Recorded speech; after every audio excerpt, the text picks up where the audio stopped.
একটু খেয়াল করে দেখেন যে আজকে অনেক দেরি হয়ে গেল ঘুম থেকে উঠতে। হ্যাঁ, এখনো রাত কেন? ব্যাপারটা কি?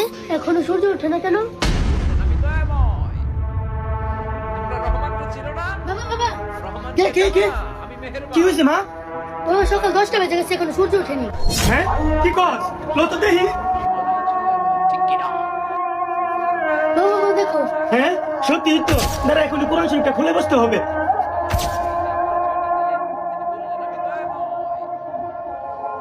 বিশ্বাস করেন কিয়ামতের আগে একদিন এক রাতের মধ্যে এই কোরআনের সব পাতাগুলো আল্লাহ তুলে নেবেন আসমানে।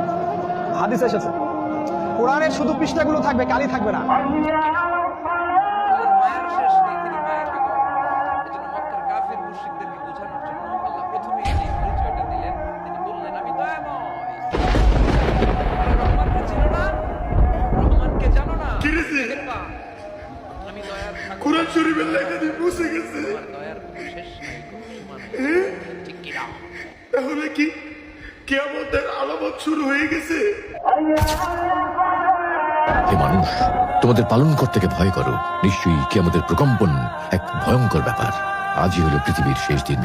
পাপাচারী মানুষেরা হতাশ হয়ে যাবে, কাণ্ডজ্ঞান হারিয়ে দিক বিদিক ছুটতে থাকবে এবং একসময় অজ্ঞান হয়ে মৃত্যুবরণ করবে।